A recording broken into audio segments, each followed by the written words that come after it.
మన ఇంట్లో మన అమ్మ వండిన కూర నచ్చదు కానీ పక్కింటి వంట మాత్రం నచ్చుద్ది. మన ఇంట్లో చేసిన కూర ఎంత రుచిగా ఉన్నా వంకలు పెడతాం. అదే అరువు తెచ్చుకున్న కూరని లొట్టలేసుకుంటూ తింటాం. నిజమే కదూ.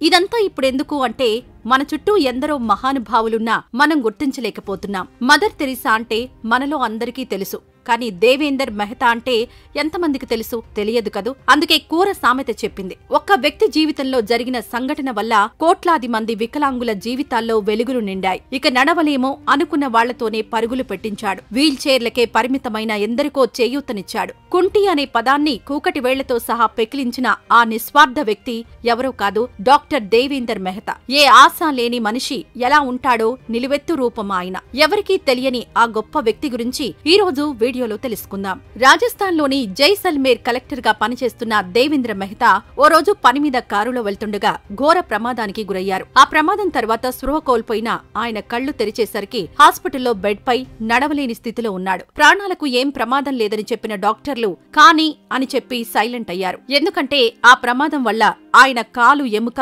43 ముక్కలైంది. మన భాషలో చెప్పాలంటే నుజ్జు నుజ్జు అయింది. దాదాపు 5 నెలల పాటు హాస్పిటల్ బెడ్కే పరిమితమైపోయాడు. వంటికి రెంటికి వెళ్లాలన్నా ఎవరో ఒకరి సాయం ఉండాల్సిందే. అయితే 5 నెలలైనా ఎలాంటి మార్పు రాకపోవడంతో మెరుగైన వైద్యం కోసం అమెరికా వెళ్లమని చెప్పారు డాక్టర్లు. దానికి పెద్ద మొత్తం ఖర్చవుతుందని కూడా చెప్పి వెళ్లిపోయారు. ఇక బెడ్ పై అలా ఆలోచిస్తున్న మెహతా, నేనైతే మంచి పొజిషన్లో ఉన్నాను కాబట్టి ఆ ఖర్చుని భరించగలను. కానీ నాలాగా ప్రమాదంలో కాళ్ళో చేతిలో పోగొట్టుకున్న పేదవాళ్ల పరిస్థితి ఏంటి? వాళ్ళనే నమ్ముకున్న కుటుంబాల పరిస్థితి ఏంటి? అంత ఖర్చు పెట్టగలరా? లేక అవిటితనంతోనే జీవితాన్ని వెళ్లదీయడమేనా అంటూ కొన్ని వందల ప్రశ్నలు ఆయన్ని నిద్ర లేకుండా చేశాయి. అలా ఆలోచనలతో సతమతమవుతున్న ఆయనతో సమాజ సేవ చేయించాలని అనుకున్న దేవుడు ఆయనకు మళ్లీ ప్రాణం పోశాడు. అమెరికా నుండి ట్రీట్మెంట్ అయిపోయాక రాజస్థాన్ కొచ్చేసిన ఆయన కాళ్లు పోగొట్టుకుని కుటుంబాల హేళనకి గురవుతూ సమాజం జాలి చూపుల మధ్య బ్రతుకుతున్న వారందరికీ సాయం చేయాలని 1975లో కృత్రిమ అవయవాలు అందించే సంస్థని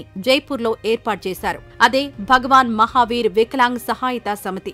ఈ సంస్థ ప్రధాన ఉద్దేశం కుల మత భేదాలు లేకుండా, పేద ధనిక వ్యత్యాసాలు చూపించకుండా, ఎవరి పర్మిషన్ అవసరం లేకుండా ఎవరైనా ఎప్పుడైనా వచ్చిన వారికి కృత్రిమ అవయవాలు అందించటం. అయితే దీనికి ₹1 కూడా ఇవ్వాల్సిన అవసరం లేదు. అయితే అందుబాటులో ఉన్న ప్రకారం అవయవాలను ఒక్క రోజులోనే అందిస్తారు. ఒకవేళ సమయం పడితే వచ్చిన వాళ్లు ఉండేందుకు ఒక రూమ్ ని కూడా ఫ్రీగా అందిస్తారు. అంతేకాదు ఇక్కడికి వచ్చే వారందరికీ ఉచితంగా కడుపు నింపుతారు. అవసరమైతే ప్రయాణ ఖర్చులు కూడా ఇచ్చి పంపిస్తారు. ఇక ఈ సంస్థ ప్రతి ఒక్కరికి అందుబాటులో ఉండాలనే ఉద్దేశంతో దేశవ్యాప్తంగా దాదాపు 22 సెంటర్లను ఏర్పాటు చేసింది. సేవలో శత్రువేంటి మిత్రుడేంటి అన్నట్టుగా ఈ సంస్థ కేవలం ఇండియాలోనే కాకుండా పాకిస్తాన్, ఆఫ్ఘనిస్తాన్ వంటి దేశాల్లో కూడా క్యాంపులు నిర్వహిస్తూ సాయం చేస్తున్నారు. కొత్తగా కృత్రిమ అవయవాలు పెట్టుకున్న వారికి వొకేషనల్ ట్రైనింగ్ కూడా ఇస్తుంది. వారికి స్వయం ఉపాధి కల్పించే ప్రయత్నం కూడా చేస్తుంది. జైపూర్ కాలుతో ఓ వ్యక్తి నడవడం, పరిగెత్తడం, సరిగ్గా కూర్చోవడం, తన రోజువారీ అవసరాలు సులువుగా చేసుకోవచ్చు. దాని పనితీరు కారణంగా ప్రపంచంలోనే ఎక్కువ వాడే ప్రాస్థెటిక్ ఫుట్ గా పేరు పొందింది. ఇకపోతే దాదాపు 40 సంవత్సరాలుగా డాక్టర్ మెహతా తన జీవితాన్ని పూర్తిగా ఈ సంస్థ కోసం అంకితం చేశారు. ఆదివారాలు తప్పించి మిగతా ప్రతిరోజు హాస్పిటల్లోనే ఉంటాడు. సహాయం కోసం వచ్చిన ప్రతి ఒక్కరిని కలిసి వెళ్లి సమస్యలను తెలుసుకుంటాడు. కాలు పెట్టేసి చేతులు దులిపేసుకోడు. మీరు మంచి జీవితాన్ని మొదలు పెట్టాలంటూ ధైర్యం చెప్పడమే కాకుండా కుట్టు మిషన్లు మరియు స్నాక్ స్టాల్ కిట్లు వంటి వస్తువులను అందజేస్తాడు. ఇక వచ్చే పేషెంట్లకి ఏ భోజనం పెడతారో అదే భోజనాన్ని తినేస్తాడు. ఎలాంటి డాబు ఉండదు. ₹1 కూడా లాభం లేకపోయినా సమాజం కోసం ఏదైనా చెయ్యాలని ఆలోచిస్తారాయన. ఇక వయసు మీద పడింది. ఓ నానో కారుని కొనుక్కున్నారాయన.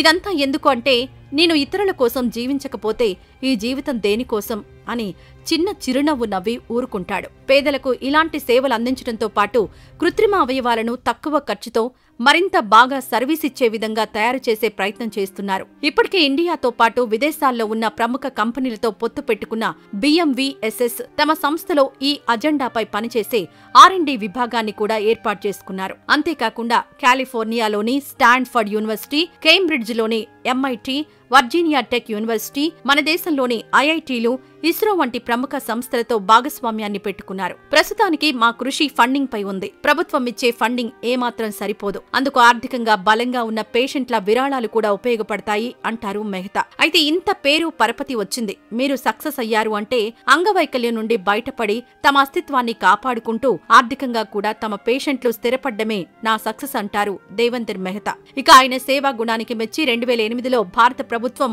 ఆయన్ని పద్మభూషణ్తో సత్కరించింది. ఇక సమాజానికి డాక్టర్ మెహతా ఇచ్చే సందేశం ఏంటంటే ఇతరుల బాధను సొంతంగా భావించి వారికి సహాయపడితే అందులో దక్కే సంతోషాన్ని దేనితో కూడా పోల్చలేమని. నిజంగా గ్రేట్ కదూ. ఇంత గొప్ప వ్యక్తి మన దేశంలో పుట్టడం అదృష్టం అనే చెప్పాలి. మరి ఇలాంటి వ్యక్తి గొప్పతనం అందరికీ తెలిసేలా ఈ వీడియోను షేర్ చేయండి. మీ అభిప్రాయాన్ని కామెంట్ చేయండి. మరిన్ని ఇలాంటి వీడియోస్ కోసం మన ఛానల్ను సబ్స్క్రైబ్ చేసుకోవడం మర్చిపోవద్దు.